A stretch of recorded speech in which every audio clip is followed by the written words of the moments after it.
Hello everyone. मैं सचिन गुप्ता आपका बहुत बहुत स्वागत करता हूं अनअकैडमी में।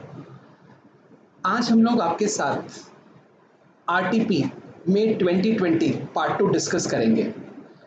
उसके पहले मैं आपको कुछ इम्पॉर्टेंट जानकारी देना चाहता हूं। अनअकैडमी में एट द मोमेंट मेरे इंटरमीडिएट के 2 बैचेस चल रहे हैं। एक रेगुलर कोर्स बैच है जिसका टाइमिंग इवनिंग में रहता है, मंडे टू सैटरडे 5:30 to 7। दूसरा फास्ट ट्रैक बैच है जिसको रिविजन ब्रह्मास्त्र बैच के नाम से बुलाया जाता है, जो रिसेंटली शुरू हुआ है और वो बैच मंडे टू सैटरडे चलता है 7:30 to 9। ये ब्रह्मास्त्र बैच ग्रुप 1 ग्रुप 2 दोनों ग्रुप्स के लिए है। 8 पेपर की प्रिपरेशन हम आपकी करवा रहे हैं। अभी रिसेंटली शुरू हुआ है, 17 अक्टूबर तक चलेगा। स्टडी मटेरियल को बेस रख के पढ़ाते हैं। आरटीपी और पास्ट एग्जाम के सारे पेपर्स एक्सक्लूसिव सेशंस के अंदर कवर हम आपको कराएंगे। हम चाहते हैं आप हमारे उस बैच को ज्वाइन कीजिए, उस बैच के अंदर आइए, आपको सारी चीज़ें खुद ब खुद रिवाइज होने लगेंगी। इस बैच को अगर आप ज्वाइन करना चाहते हैं तो मेरा कोड यूज़ कर सकते हैं SGCA। इसको अप्लाई करते हुए आपको एक अच्छा discount at the time of joining और बाइंग द सब्सक्रिप्शन मिल सकता है। साथ में मेरा एक फाइनेंशियल मैनेजमेंट का बैच भी चलता है 11 to 1 Monday to Saturday group 2। अगर आप ग्रुप 2 की प्रिपरेशन कर रहे हैं तो वो रेगुलर बैच भी ज्वाइन कर सकते हैं। आज हम आपके साथ इसका पार्ट 2 करेंगे। पार्ट 1 ऑलरेडी आपने देख लिया होगा पहले, तो पार्ट 1 हम आज करेंगे। जो भी लेफ्ट ओवर क्वेश्चंस हैं वो सारे हम इसके अंदर कवर करेंगे। हम आपके साथ अभी जो स्टार्ट कर रहे हैं वो क्वेश्चन नंबर 1 से कर रहे हैं। आपने देखा होगा हमने कुछ क्वेश्चंस पार्ट 1 में कवर कर दिए थे।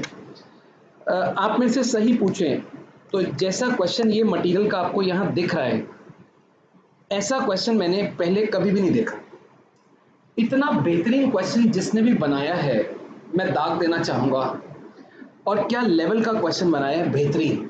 आइएगा ज़रा मैं आपको लेके चलता हूँ क्या लिखा है। Arnav electronic manufacture electronic home appliances.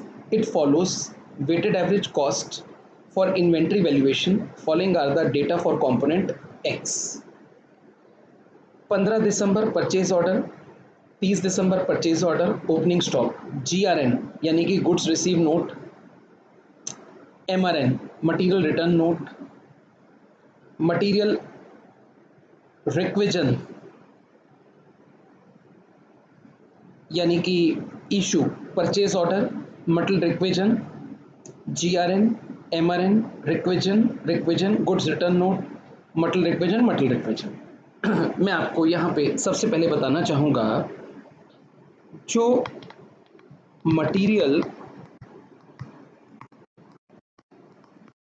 रिक्विजन आपको दे रखी है वो बेसिकली इशू है। Issue for what? For consumption. तो एक बार क्यों ना इशू को हाईलाइट कर दिया जाए। मटेरियल रिक्विजन,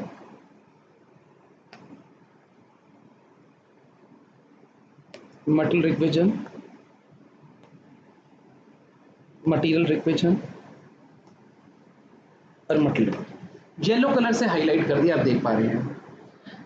आप मेरे को क्या ये बता सकते हैं इसमें मिनिमम कितना है और मैक्सिमम कितना है, जितने भी येलो कलर से हाईलाइटेड हैं? 3000, 4500, 2200, 15, 4000, 3200। यस, बिल्कुल बता सकते हैं। जो मिनिमम है वो आई थिंक 1500 है और जो मैक्सिमम है वो 4500 है, राइट। अब हम आपके साथ थोड़ा परचेज ऑर्डर को डिस्कस करेंगे। परचेज ऑर्डर ये हमने लास्ट ईयर दिया था दिसंबर में, ये भी लास्ट ईयर दिया था 2, ये इसी साल दिया है। 3 परचेज ऑर्डर मेरे को दिखते हैं। साथ में एक खास बात है, सारे परचेज ऑर्डर में 10,000 क्वांटिटी मंगाई गई है। तो इससे क्या कंक्लूजन निकलता है, हमारा जो ROQ है, रीऑर्डर क्वांटिटी, वो 10,000 है। अच्छा, ये क्वांटिटी कब कब आई है? जैसे ये वाली हमको रिसीव हुई है यहाँ पर, गुड्स रिसीव नोट, और नेक्स्ट वाली,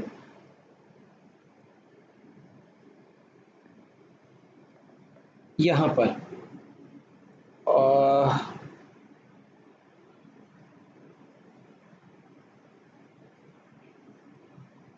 इसके अलावा 11 नंबर का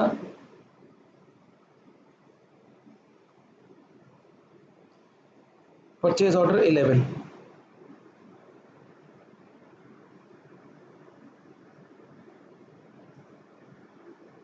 सॉरी 10 का ये रहा।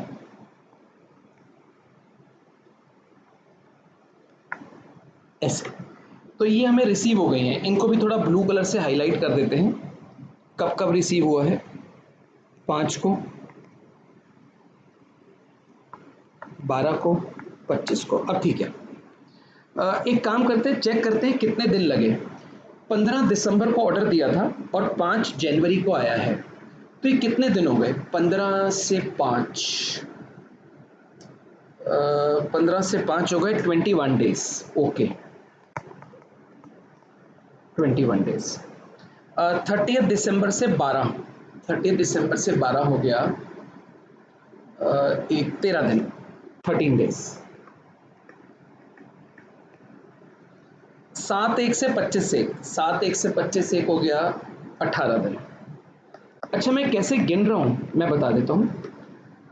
एक दिन ऑर्डर दिया, एक दिन ऑर्डर आया, इसमें से कोई एक दिन छोड़ दो, एक दिन ले लो, ऐसे गिन रहे हैं। लेकिन जब इस आरटीपी ने पीछे अपना आंसर लिखा तो इसको उन्होंने 14 ले रखा है। वो एब्सोल्युटली रॉन्ग है, वो गलत है, हम उसको कंसिडर नहीं करेंगे, हम ठीक के हिसाब से ही कराएंगे। तो मेरे को यहाँ से जानकारी एक और मिल गई, जो लीड टाइम है वो मैक्सिमम कितना है 21 डेज और मिनिमम कितना है 13 डेज। लीड टाइम की जानकारी मेरे को मिल गई। क्वेश्चन कहता है रीऑर्डर लेवल बताइए। साहब ये तो बड़ा सिंपल है, maximum consumption into maximum lead time. Maximum consumption कितना है 4500 और मैक्सिमम लीड टाइम कितना 2100। अगर मैं 4100 को 21 से मल्टीप्लाई करता हूँ तो 94500 आता है। मैं आपको इसका आंसर भी एक बार वेरीफाई करा देता हूँ।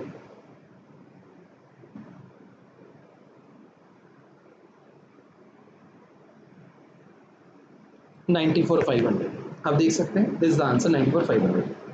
वापस लेके चलते हैं। मैक्सिमम स्टॉक लेवल, जो आरओएल है उसमें से minimum consumption, minimum lead time हटा के आरओक्यू ऐड कर दो। लेकिन ये वाला आंसर आपका पीछे से मैच नहीं करेगा, जो सजेस्टेड में आंसर है, जो आरटीपी में आंसर है, क्योंकि उन्होंने यहाँ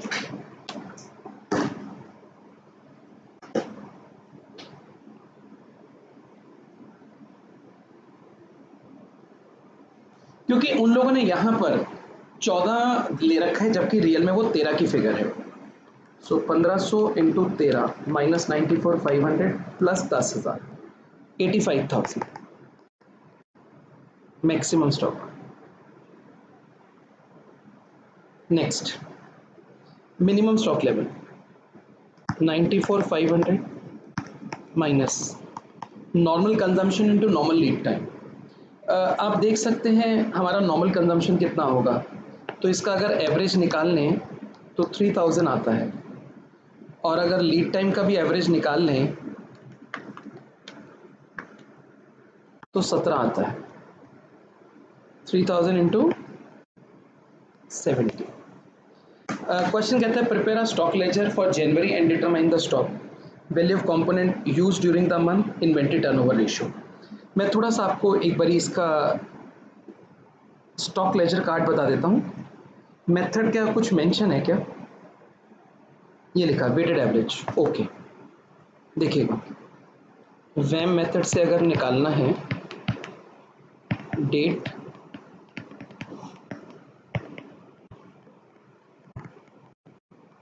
रिसिप्ट्स, इशू, बैलेंस। रिसिप्ट में 3 चीजें आएंगी, quantity rate amount, quantity rate amount, quantity rate amount. आइएगा लेके चलते हैं। ओपनिंग स्टॉक हमें दे रखा है 3500 और रेट है 9810 का।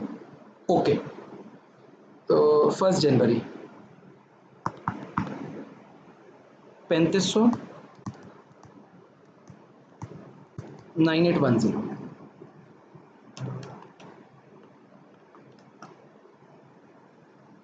अगर हम फिगर को 1000 में लिख दें तो 34335।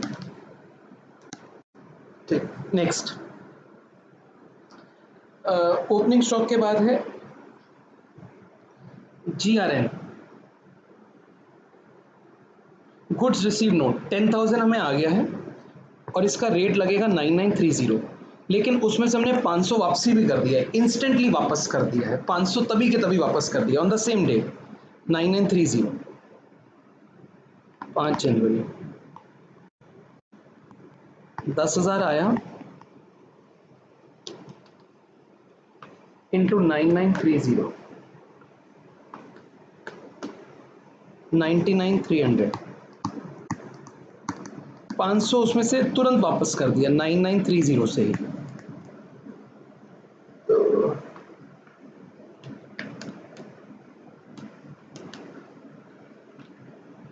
4965 हमारे पास जो नेट आया वो 9500 आया, क्योंकि 10,000 में से 500 तो वापस चला गया। तो 9500 में अगर हम 3500 ऐड कर दें, 9500 में 3500 ऐड कर दें तो ये 13,000 होता है। और वैल्यू कितनी,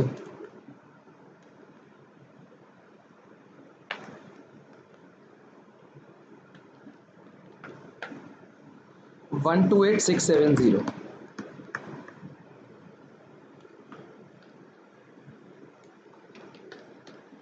रेट आ जाएगा 9898। इस तरह से आपको इस क्वेश्चन को आगे बढ़ाना है। तो इसमें एज सच मेरे को लगता नहीं कोई दिक्कत आपको आएगी, बिकॉज वैम में हमने आपको परफेक्शन काफ़ी दे रखी है। ये देखिए 9898 13,000 आ गया। ठीक है, अब इन्होंने एक जगह वैल्यू ऑफ मटेरियल कंज्यूम पूछा था, तो कंज्यूम कैसे निकालेंगे आप देखिएगा। जो भी हमने यहाँ पे मटेरियल इशू किया है वो कंज्यूम निकल कर आएगा।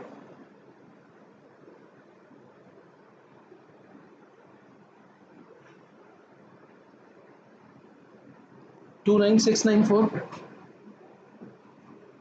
29694 नेक्स्ट 44541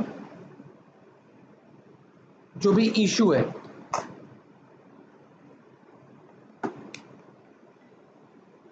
नेक्स्ट 21611 14734 39176 3125 ये मटेरियल कंज्यूम्ड आ जाएगा। और एक इन्होंने बोला इन्वेंटरी टर्नओवर रेशियो निकालो, वो कैसे आएगी।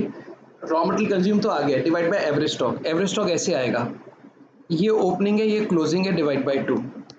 34335 plus 139,001 divide by 2। Opening plus closing divide by 2, यहाँ से एवरेज स्टॉक निकल आएगा। और कंज्यूम्ड ऑलरेडी आपके पास है, consume divide by average stock is inventory turnover ratio. I hope अब आप इस क्वेश्चन को कर पाएंगे। बहुत जबरदस्त क्वेश्चन जिसने बनाया है, बेहतरीन सवाल। सेकेंड थर्ड हमने ऑलरेडी पहले अपने डिस्कशन में ले लिया था, इवन फोर्थ भी कर लिया था, फिफ्थ हो गया था हमारा, 6 7 दोनों हो गए थे, एट्थ बचता है और हम आपके साथ 9 डिस्कस करेंगे। 10th ओके स्टैंड कॉस्टिंग का डिस्कस करेंगे। 11 पहले कर लिया था, एक बजटरी कंट्रोल का है। ओके आइएगा ज़रा हम आपके साथ प्रोसेस से शुरू करते हैं। अभी देखिए, Star Limited manufacture chemical solution for food processing industry. The manufacturing takes place in a number of process and the company uses FIFO method to make value work in progress and finished goods. At the end of last month, a fire occurred in the factory, destroyed some papers containing records and process operation for the month. Star Limited needs your help to prepare process account for the month during which the fire occurred. You have been able to gather some information about the month's operating activity. but some of the information could not be retrieved due to damage and the following information was salvaged. Opening work in progress दे रखा है,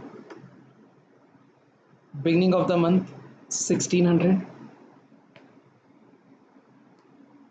70% complete, has to labour 60% overhead और value इतना. Closing work in progress 320 litres given है. Normal loss 10% of input दे रखा है and total loss during the month was 1200, partly due to this. Output send to finish goods warehouse 8400. Losses have scrap value this, all raw material commencement of the process, cost per unit given है. तो ये एक तरह का ना उल्टा question है, आपको पर यूनिट कॉस्ट दे रखी है, टोटल कॉस्ट वगैरह आपको फाइंड आउट करनी होगी, क्वांटिटी फाइंड आउट करनी है. क्वेश्चन कहता है calculate the quantity of raw material input during the month, quantity of normal loss expected from the process, abnormal gain, abnormal loss in the month. आइएगा देखिए,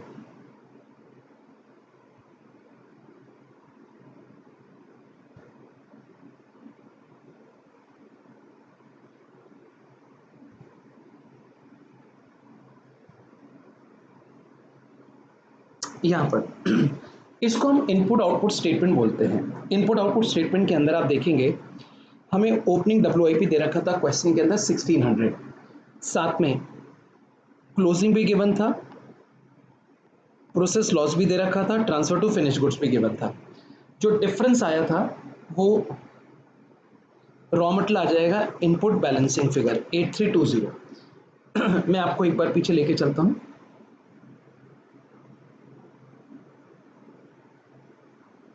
देखिए, ये ओपनिंग गिवन है 1600, ये क्लोजिंग गिवन है, ये आउटपुट गिवन है और ये लॉस गिवन है. तो इनपुट आउटपुट स्टेटमेंट में यही काम करते थे, ओपनिंग प्लस इंट्रोड्यूस्ड, और राइट साइड पे लिखते थे क्लोजिंग, ट्रांसफर्ड या कंप्लीट और साथ में लॉस. अब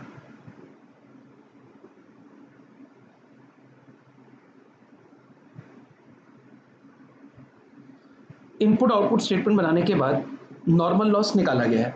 नॉर्मल लॉस क्वेश्चन ने 10% बोला है. अब यहां पर 10% ऑफ इनपुट, तो इसके अंदर आप दो काम कर सकते हैं, एक तो टोटल इनपुट का भी ले सकते हैं और एक करंट ईयर का भी ले सकते हैं. दोनों से आंसर डिफरेंट आते हैं, आप कोई भी अजम्पशन ले सकते हैं. हमने देखा आरटीपी में उसने 10% इसी का निकाला है, यानी कि इस प्रोसेस लॉस में से जो नॉर्मल लॉस है वो 832 है और जो बच गया वो एबनॉर्मल है. 1200 में से 832 माइनस करते हैं तो 368 बच जाता है, ये एबनॉर्मल है. अब नॉर्मल एबनॉर्मल निकाल दिया. इसके बाद क्वेश्चन ने हमें इक्विवेलेंट प्रोडक्शन स्टेटमेंट बनाने के लिए बोला है, उससे कॉस्ट निकलेगी. इन्होंने थोड़ा डिफरेंट तरीके से निकाला है, हम अपने रेगुलर पैटर्न से निकालेंगे, आप देखिएगा मेरे साथ.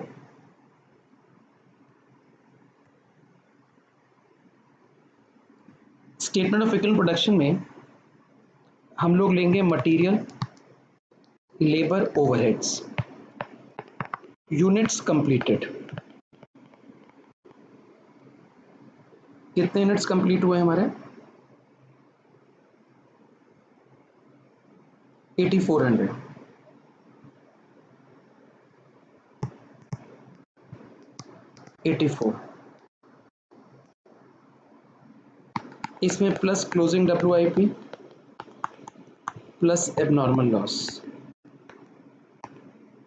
माइनस ओपनिंग WIP और ये आंसर आ जाएगा. एक बार क्वेश्चन के अंदर आपको दिखाता हूं.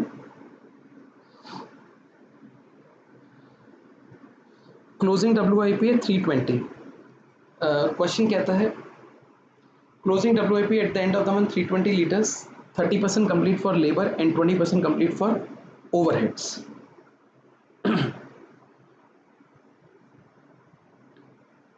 320.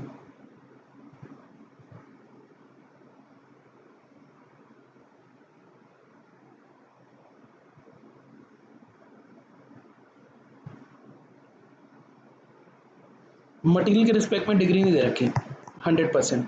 320 का 30%, 96, 20% 64. एबनॉर्मल लॉस,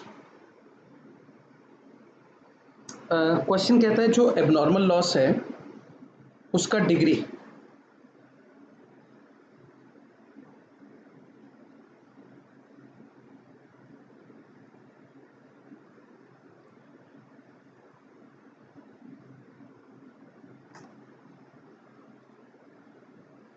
एबनॉर्मल लॉस का डिग्री क्वेश्चन में गिवन नहीं है, क्लोजिंग का और ओपनिंग का दे रखा है 70 और 60। आइए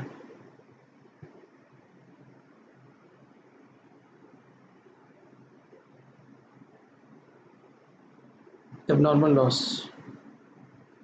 368, तो इसका डिग्री 368 ले लेंगे। ओपनिंग WIP हमारा था 1600, मटेरियल के रिस्पेक्ट में 1600, और लेबर और ओवरहेड के अंदर आप देखेंगे 30 एंड 40% है, 480 640। इससे करंट ईयर प्रोडक्शन आ जाएगा।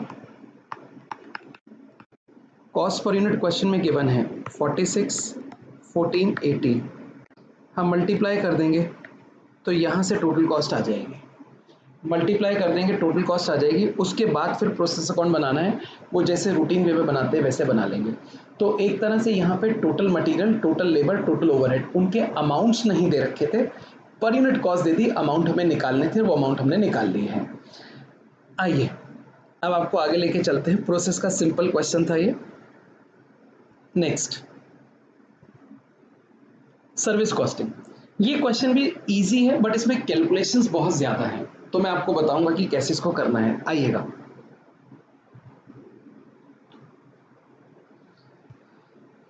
AD Higher Secondary School offer courses for 11th and 12th standard in 3 streams: art, commerce and science.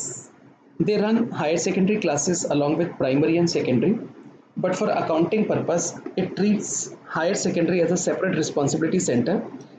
Managing committee of the school wants to revise its fee structure for higher secondary students. The accountant of the school has provided the following detail for the year.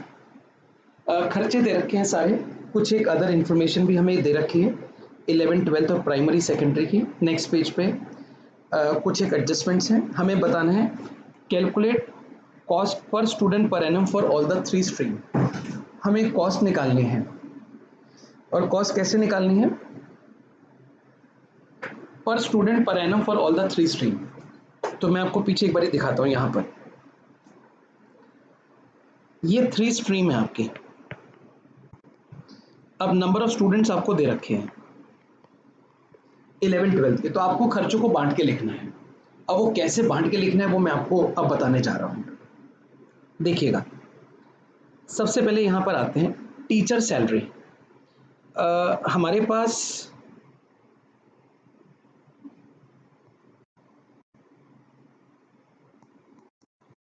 Arts है, commerce है,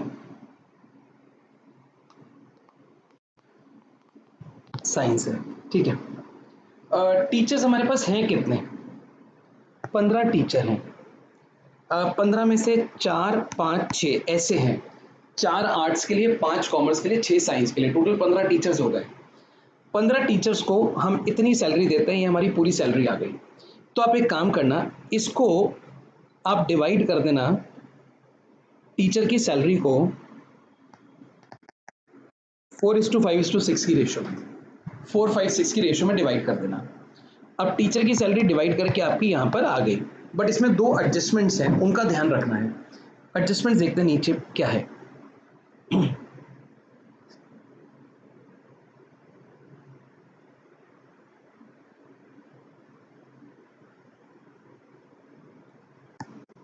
One teacher who teaches economics for art stream also teaches commerce stream students. The teacher takes 1040 classes in a year.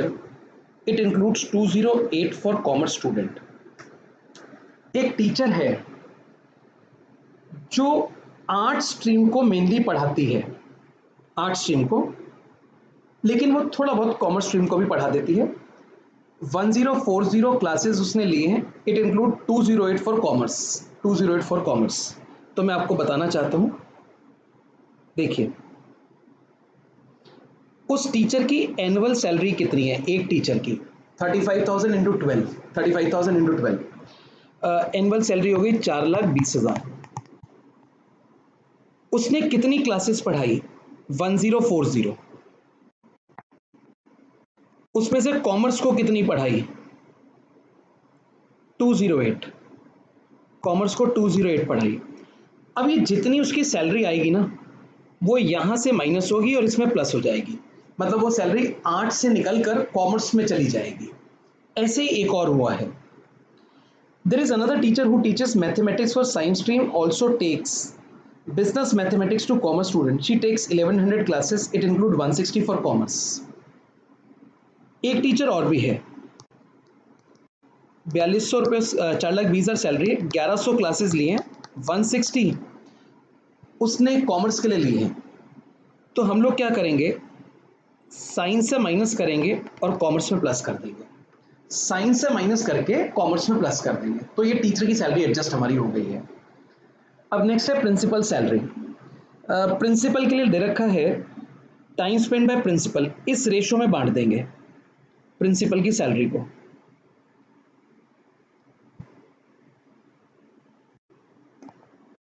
To 208, 312, 480 और 1400। तो इससे आप 8 commerce science 3 का ही निकाल लेना, 11 12 primary secondary का भले ही आप ना निकालें। नेक्स्ट है lab attendant salary, 2 attendant 1500, 12 months lab attendant. Lab classes in a year, कुछ इसकी एडजस्टमेंट भी है क्या लैब अटेंडेंट की? नहीं। तो लैब अटेंडेंट की salary, lab classes in a year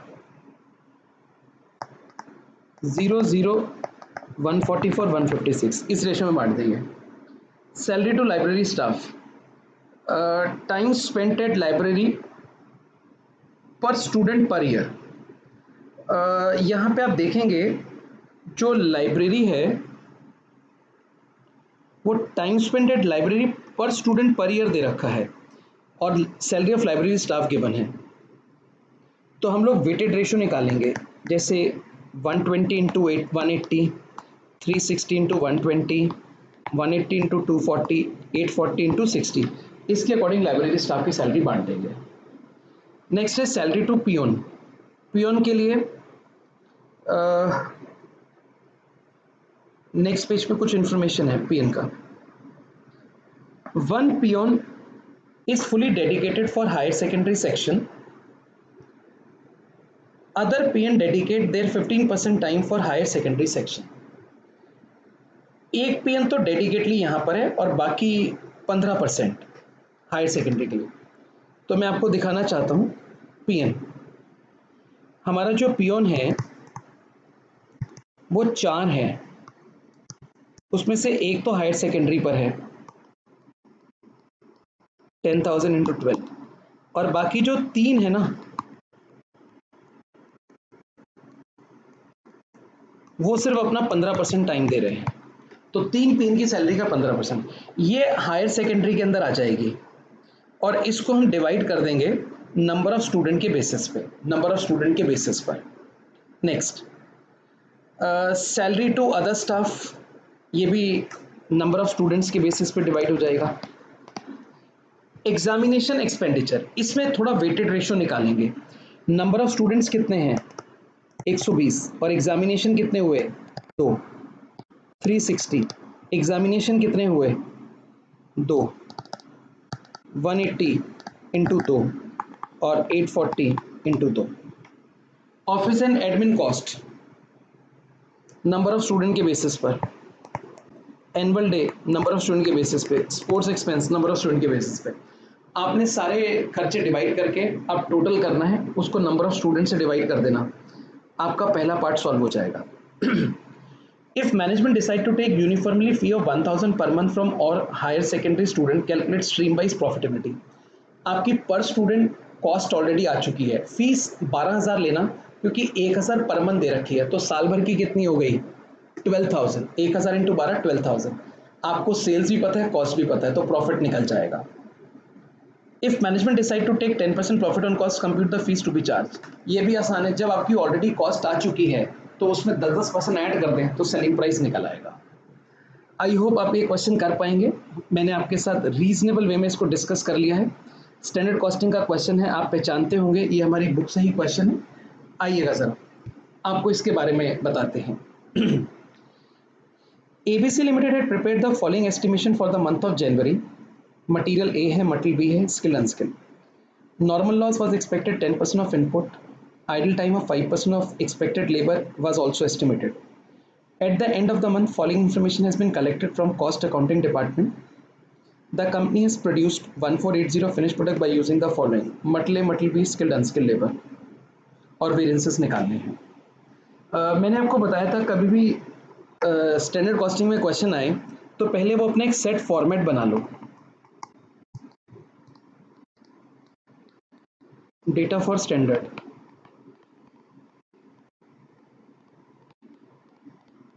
data for actual, raw material, standard quantity, standard price, standard output, raw material,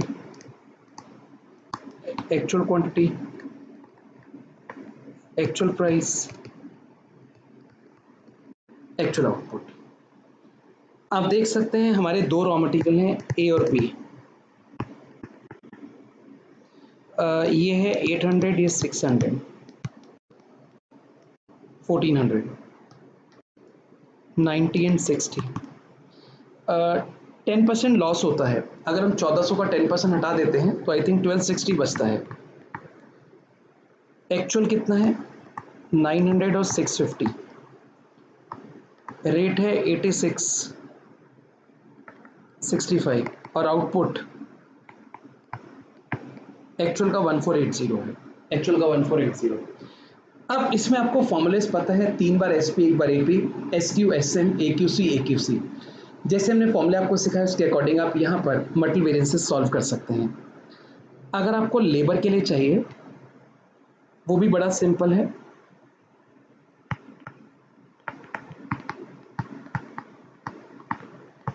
data for standard, labour, standard time,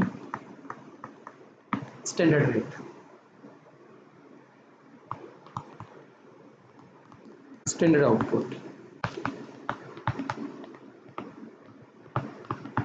data for actual, labour, actual time, actual rate,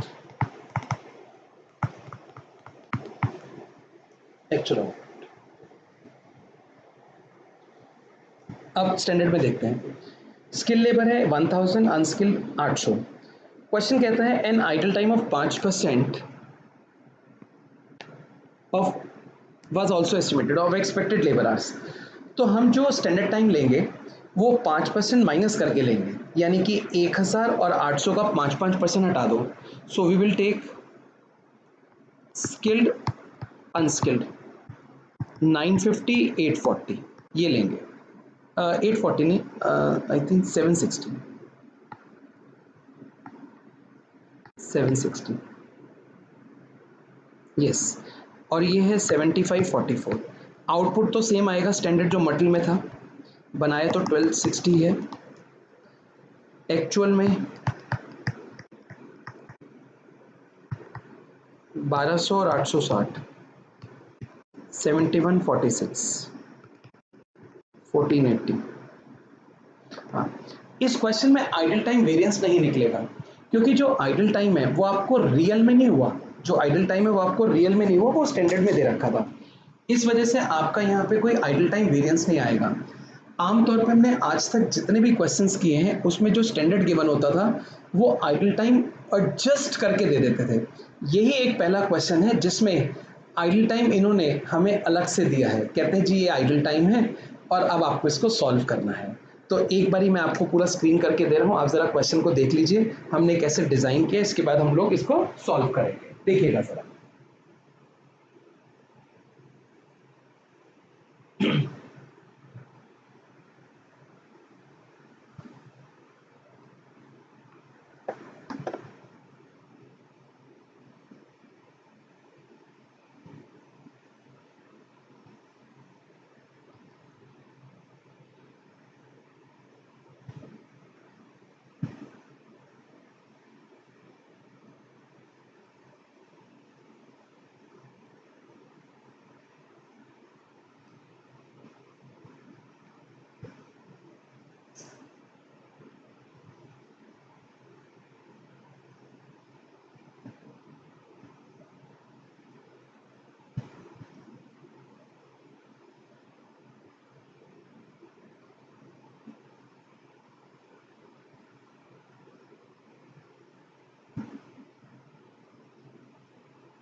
आइए ना, अगर आप थोड़ा सा इसका answer पूछें कैसे निकालेंगे तो देखिए,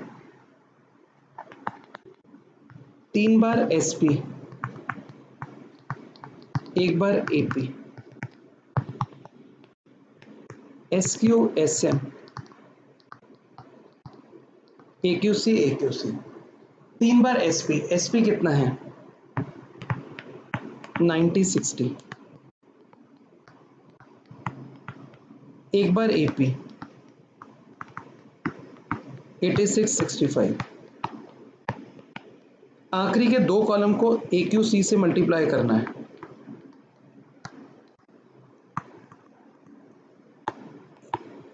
SM, AQC को स्टैंडर्ड रेशियो में बांटना है। 900 प्लस 650, 885.71।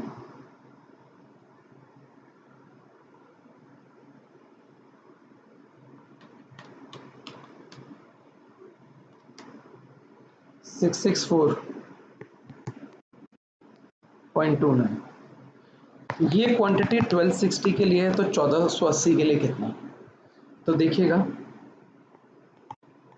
SQ 800 600 1260 1260 into 1480 1480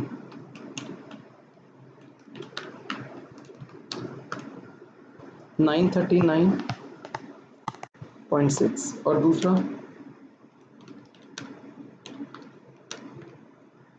704.76।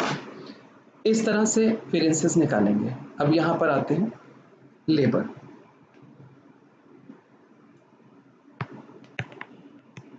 चार बार SR, 1 bar AR, ST SM, ATW, AT paid, AT paid. 4 bar SR, SR कितना है 75-44,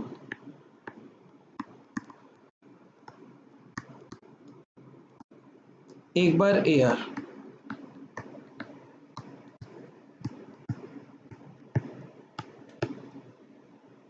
आखिरी 2 कॉलम को ATP से मल्टीप्लाई करना है।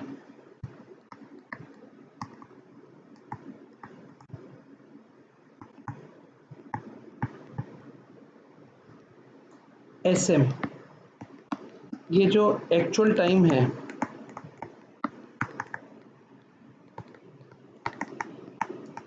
इसको स्टैंडर्ड रेशियो में बांट देंगे। और ST कैसे आएगा, ये टाइम इसके लिए है तो 1480 के लिए कितना, प्रोपोर्शनेट करके निकालेंगे। ये टाइम 1260 के लिए है तो 1480 के लिए कितना, अकॉर्डिंगली यहाँ पे आंसर आ जाएगा। आई होप आप ये समझ गए होंगे। अब आप इसको आगे कंटिन्यू कर पाएंगे। तो हम इस क्वेश्चन को यहीं अब आपके भरोसे छोड़ देते हैं, आप पूरा कर लेंगे। मैं यहाँ से आपको आगे लेके चलूँगा। और हमारा एक क्वेश्चन है बजट का।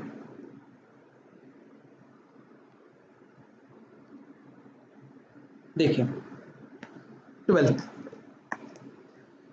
a vehicle manufacturer has prepared sale budget for next few months, October, November, December,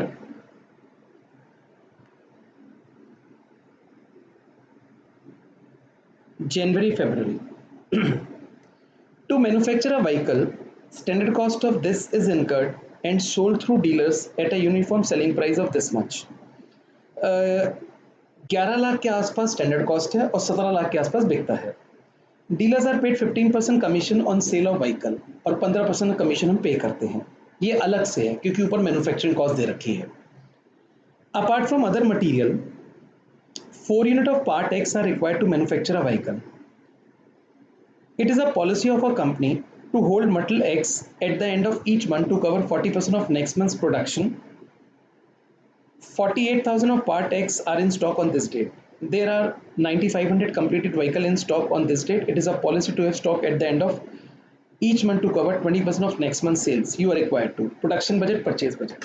ये क्वेश्चन पता है कैसे है? नवंबर 2018 के एग्जाम के अंदर बजट का क्वेश्चन आया था, वो एग्जैक्टली यही था। बट मेरे को देख के हैरानी है, वो क्वेश्चन सिर्फ 5 मार्क का था वहां पर। तो एग्जैक्टली वही क्वेश्चन यहाँ पर है, बस फिगर्स का थोड़ा बदलाव कर दिया गया और यहाँ फुल फ्लैश क्वेश्चन इसको बना दिया गया है। हमें प्रोडक्शन बजट बनाना है, परचेज बजट बनाना है, ग्रॉस प्रॉफिट निकालना है। ग्रॉस प्रॉफिट निकालते हुए सेलिंग ओवरहेड को कंसिडर नहीं करेंगे क्योंकि ग्रॉस प्रॉफिट में ट्रेडिंग अकाउंट के खर्चे आते हैं। मैं आपको बताना चाहता हूँ, हम बजट सीक्वेंस में बनाते हैं। सबसे पहले तो बनता है सेल बजट, उसके बाद बनता है प्रोडक्शन, फिर बनता है यूजेज और लास्ट में परचेज। अगर मैं आपको रियली बताऊं तो सेल बजट में कुछ नहीं करना होता, वो क्वेश्चन में गिवन ही होता है। जैसे अगर आप यहाँ पे देखेंगे सेल बजट अक्टूबर, नवंबर, दिसंबर, जनवरी, फरवरी, हमें सारी फिगर क्वेश्चन में गिवन है। 40, 35, 45,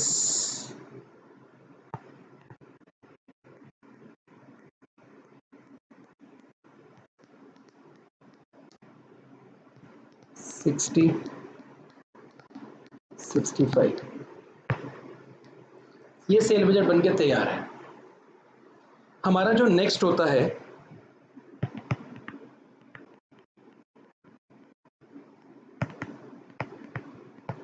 वो प्रोडक्शन बजट होता है। सेल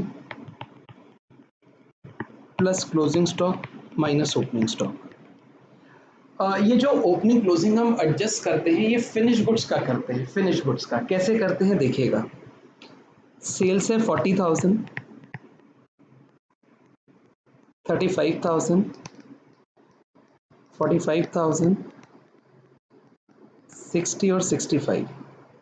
अब इसमें क्वेश्चन में देखते हैं, there are 9,500 number of completed vehicle in stock on 1st October and it is the policy to have stock at the end of each month to cover 20% of next sale।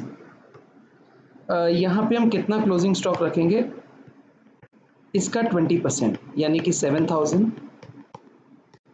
इसका 20% 9,000, 12,000, 13,000। अब ये हमारे opening बन जाएंगे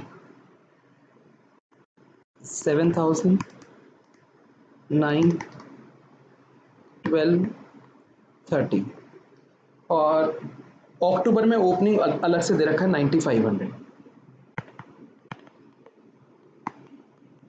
अब देखिए जरा कितना आंसर आता है। 37,500,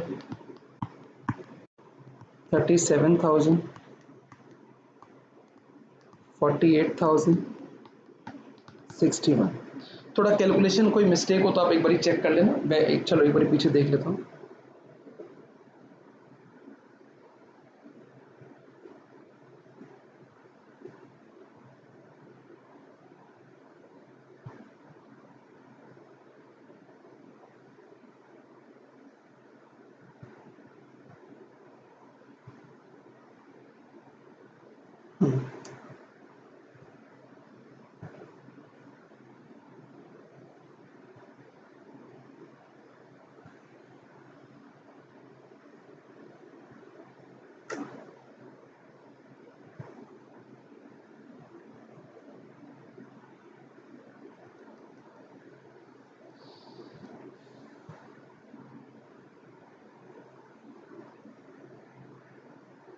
ये यार आंसर 48।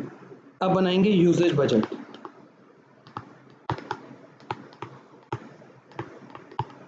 कितना रॉ मटेरियल यूज करते हैं वो यहां दे रखा है। Apart from other material 4 units of part X are required to manufacture a vehicle.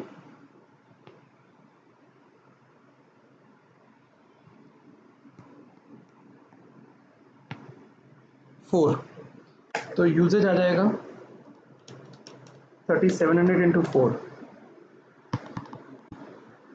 1,50,000, 3700 into 4, 1,48,000, 48,000 into 4, 192, 61 into 4, 244।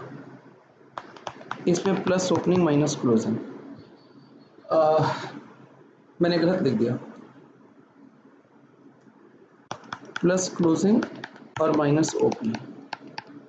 Closing कितना रखेंगे? क्वेश्चन कहता है 40% of next months production, 40% next months production, यानी कि इसका 40%,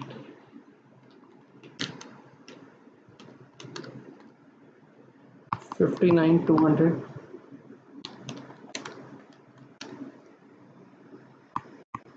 76,800,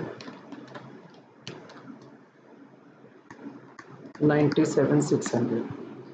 और ओपनिंग कितना है?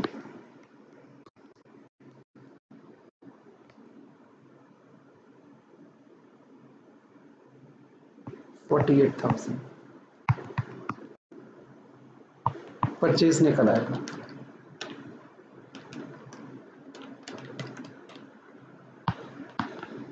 $42,800,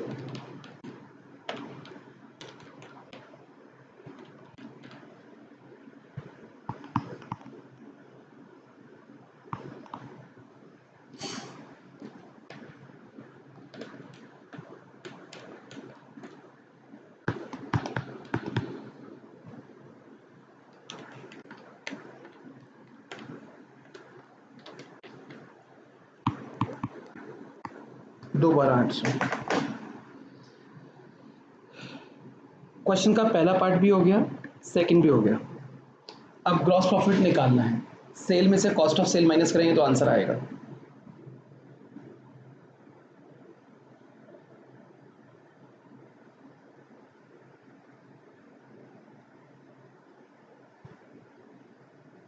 ये हमने यहाँ तक निकाल दिया था। लास्ट पार्ट मैं आपको यहीं से समझा रहा हूँ। सेल्स, जो हमारी रियल फिगर थी ना वो हमने ले ली, और सेलिंग प्राइस कमीशन काट के नेट ले लिया है, क्योंकि जो भी सेलिंग प्राइस है उसके ऊपर 15% कमीशन जाएगा। तो अगर हम वो 15% कमीशन काट लेते हैं तो सेल्स आ जाता है। उसके बाद कॉस्ट ऑफ सेल्स, ये जितने भी यूनिट्स हैं उनको पर यूनिट कॉस्ट से मल्टीप्लाई कर दिया, कॉस्ट क्वेश्चन में गिवन थे, जीपी आ गया। वैसे जो कमीशन है ना, आपके पास दो चॉइस होती हैं। पहला, आप एक काम करें, यहाँ पर सेल में से सीधा मैन्युफैक्चरिंग कॉस्ट माइनस कर दें, ये आपका जीपी आ जाएगा। इग्नोर कमीशन, और आप नीचे एक नोट दे दें, जो कमीशन है वो प्रॉफिट एंड लॉस अकाउंट का पार्ट है, यहाँ पे नहीं आएगा। दूसरा काम आप ये भी कर सकते हैं, जो सेल ले वो नेट ऑफ कमीशन ले और उसमें से मैन्युफैक्चरिंग कॉस्ट माइनस कर दे, ये जीपी आ गया। अब आप पूछेंगे सर इनमें से आंसर तो दोनों अलग ही आ रहे हैं, कौन सा ज़्यादा ठीक है? देखिए, सिचुएशन टू सिचुएशन डिपेंड करता है। कई बार क्या होता है, हम लोगों को जो पैसे आते हैं ना वो कट कर आते हैं कमीशन के, तो हमें तो नेट ही मिल रहा है, उसमें हम उसी को फाइनल सेलिंग प्राइस मानते हैं, तो ये अप्रोच टू बन जाती है। कई बार क्या होता है, हमें पूरा रेवेन्यू आता है, उसके अंदर से हमें सेल्स कमीशन देना पड़ता है। अब हम उसको छोड़ सकते हैं ये बोलते हुए भाई साहब ये तो प्रॉफिट एंड लॉस अकाउंट का आइटम है, ये यहाँ पे कैसे आएगा? तो इन्होंने सेकंड अप्रोच फॉलो करी है, आप एक बार देख सकते हैं, जब आप देख लें तो हम इसके बाद आगे चलेंगे आपके साथ।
आई होप आपने इसको देख लिया होगा।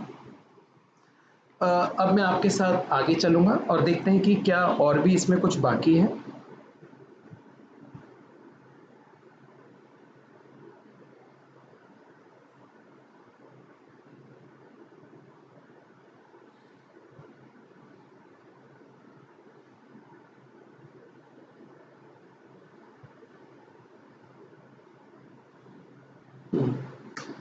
कुछ थ्योरी यहाँ पे दे रखी है। चार चीज़ें हैं। पहला, differentiate between cost accounting and management accounting. देखिए, जो कॉस्ट अकाउंटिंग है उसमें हम लोग कॉस्ट निकालते हैं, उसके बाद उस कॉस्ट को along with sales and profit top management को प्रेजेंट करते हैं। इसको कॉस्ट अकाउंटेंसी बोलते हैं। अब जो मैनेजमेंट होती है वो उसके बेसिस पे कुछ क्रूशियल डिसीजन लेती है, जिसमें वो डिसाइड करती है कि कौन कौन से प्रोडक्ट को बनाना है, कौन कौन से प्रोडक्ट को नहीं बनाना, किसको बंद करना है। तो वो बेसिकली कंपनी के फ़ायदे के लिए अब डिसीजंस लेती है। तो मैनेजमेंट अकाउंटिंग के अंदर जो मेन काम होता है वो डिसीजन मेकिंग का होता है, और कॉस्ट अकाउंटिंग के अंदर जो मेन काम होता है वो फॉर्मुलेशन का होता है, डिटर्मिनेशन का होता है, कंप्यूटेशन का होता है। फिर कहते हैं discuss the impact of information technology on cost accounting system. देखिए, इंफॉर्मेशन टेक्नोलॉजी का बहुत ज़्यादा इम्पैक्ट पड़ता है कॉस्ट अकाउंटिंग सिस्टम पर। हम मटेरियल परचेज से लेके चलते हैं। अगर आपको कुछ मटेरियल परचेज करना है तो हम लोग ई प्रोक्योरमेंट करना पसंद करते हैं, ई प्लेसमेंट ऑफ ऑर्डर करना पसंद करते हैं, और बाद में ई पेमेंट करते हैं। इसी तरह लेबर वो कितना टाइम ले रही है, उसका टाइम स्टडी, मोशन स्टडी करने के लिए हम इंफॉर्मेशन टेक्नोलॉजी का यूज़ करते हैं, और ओवरहेड्स को डिफरेंट प्रोडक्ट में बांटने के लिए भी आईटी का यूज़ किया जाता है। क्वेश्चन कहता है discuss the escalation clause in a contract. Escalation clause बताना है। देखिए, होता क्या है, ये एक क्लॉज है जो कॉन्ट्रैक्टर और कॉन्ट्रैक्टी के इंटरेस्ट को सेफगार्ड करने के लिए कॉन्ट्रैक्ट एग्रीमेंट के अंदर डाला जाता है। इसके अंदर ये लिखा जाता है, कल को अगर मटेरियल का प्राइस बढ़ता है या लेबर का रेट बढ़ता है तो उसको बेयर कौन करेगा। आमतौर पे क्या झगड़ा हो जाता है। मान लीजिए मटेरियल लगना चाहिए था 5 लाख का पहले साल, उतने से ही काम को करने के लिए मटेरियल 8 लाख का लग गया। अब बिल्डर कहता है कि तू भर इसको, कस्टमर कहता है मैं क्यों भरूं, ये तो फिक्स प्राइस कॉन्ट्रैक्ट है, मैं तो तेरे को उतना ही दूंगा। अब दोनों में झगड़ा हो जाता है, बिल्डर काम छोड़ देता है। बिल्डर ने क्या किया, एक साल में लॉस ही तो कमाया, लेकिन कस्टमर का भी नुकसान है, काम अधम में अटक गया। अब पता नहीं कौन पूरा करेगा, कब पूरा होगा। कस्टमर ने भी आगे कहीं वायदा कर रखा होगा, तो कस्टमर को भी कहीं ना कहीं कुछ पेनल्टी हो सकता है पड़ जाए इसके ऊपर, तो यहाँ पे भी दिक्कत आती है। अब इस डिस्प्यूट को दूर करने के लिए अगर आप कॉन्ट्रैक्ट एग्रीमेंट साइन करते हुए एक क्लॉज डाल दें कि कल को कॉस्ट बढ़ेगी तो उसको कौन बेयर करेगा, तो इसको हम एस्केलेशन क्लॉज के नाम से जानते हैं। नेक्स्ट है discuss the treatment of by product in cost accounting. By product का मतलब होता है एक ऐसा प्रोडक्ट जो अपने आप अराइज हो जाता है, जिसके लिए हमने कोई मेहनत नहीं करी, कोई पैसा नहीं लगाया, बस अपने आप प्रोडक्शन प्रोसेस में अराइज हो गया। इसकी विशेष बात ये होती है, इसकी ना बहुत लेस रीसेल वैल्यू होती है। तो इसके ट्रीटमेंट क्या है, सबसे पहले इसका ट्रीटमेंट है, आप जब प्रोसेस अकाउंट बनाते हैं तो उसमें इसकी सेल प्रोसीड को क्रेडिट कर सकते हैं। दूसरा, आप जब प्रोसेस अकाउंट बनाते हैं इसको बेच के जो भी पैसे आते हैं वो कॉस्ट में से घटा के प्रोसेस अकाउंट में डेबिट कर दें। और तीसरा, इसकी जो सेल प्रोसीड्स है वो आप कॉस्ट पीएनएल के अंदर क्रेडिट कर सकते हैं, लेकिन ऐसा आप तब करेंगे जब बाय प्रोडक्ट बहुत बहुत स्मॉल वैल्यू का होगा। अगर मान लीजिए बाय प्रोडक्ट कंसिडरेबल वैल्यू का है, तो उस केस में आप उसको जॉइंट प्रोडक्ट की तरह ट्रीट करेंगे। लेकिन आपको लगता है बाय प्रोडक्ट में तो फर्दर प्रोसेसिंग की ज़रूरत है, तो आप देखिए नेट कितना बचता है। अकॉर्डिंगली अगर वो छोटा है तो पहले की तरह, बड़ा है तो उसको जॉइंट प्रोडक्ट की तरह आप ट्रीट कर सकते हैं। ये होता है सिस्टम बाय प्रोडक्ट का ट्रीटमेंट कॉस्ट अकाउंटिंग के अंदर। आई होप आपने मेरी इस बात को समझा होगा। अब मैं आपको बताना चाहता हूँ, हमारा ये आरटीपी मई 2020 का कंप्लीट है। मैं बड़ी जल्द आपके साथ दोबारा से कुछ सेशंस लेकर आ रहा हूँ, जिसमें एक्सक्लूसिवली मैं आपके साथ आरटीपीस डिस्कस करूँगा। हमने आपके साथ दो आरटीपी, मतलब एक आरटीपी दो पार्ट में डिस्कस कर लिया है। एक बारी फिर मैं आपको बताना चाहूँगा, अनअकैडमी में मेरे इंटर लेवल के 2 बैचेस चलते हैं कॉस्टिंग के, एक इवनिंग में 5:30 to 7 और एक हमारा रिवीजन बैच है 7:30 to 9। रिवीजन बैच रिसेंटली शुरू हुआ है, आप उसको ज्वाइन कर सकते हैं। 17 अक्टूबर तक वो बैच चलेगा। नवंबर 2020 एग्जाम को हम टारगेट कर रहे हैं और डेफिनेटली कहीं ना कहीं जो भी आपकी शॉर्ट कमिंग्स हैं, तैयारी में थोड़ी कमी पेशी है, वो इस बैच के थ्रू बिल्कुल दूर हो जाएगी। आप जब सब्सक्रिप्शन लें तो आप मेरे कोड को यूज कर सकते हैं SDCA, उसके अकॉर्डिंग आपको बेहतरीन डिस्काउंट मिलता है। साथ में मेरा एक फाइनेंशियल मैनेजमेंट, सिर्फ financial management, not for economics, उसका एक बैच भी चलता है, रेगुलर कोर्स है, मंडे टू सैटरडे 11 to 1। अगर आप FMB प्रिपेयर कर रहे हैं, दोनों ग्रुप दे रहे हैं, तो आप उस बैच में आके क्लासेस कर सकते हैं। और अगर आप सब्सक्रिप्शन सिर्फ एक ही ले रहे हैं बट आप सारे बैचेस ज्वाइन कर सकते हैं, मल्टीपल क्लासेस कर सकते हैं, तो आप हमारी क्लासेस में आइए, एंजॉय कीजिए क्लासेस को और अपनी प्रिपरेशन को एक अच्छे रूप के अंदर कन्वर्ट कीजिए। हम आज के सेशन में आपके साथ इतना ही करेंगे। बड़ी जल्द मैं आपके साथ दोबारा मिलूंगा किसी दूसरे सेशन के अंदर। आज के लिए आपका बहुत बहुत धन्यवाद। Thank you very much all of you. Bye bye, see you, take care.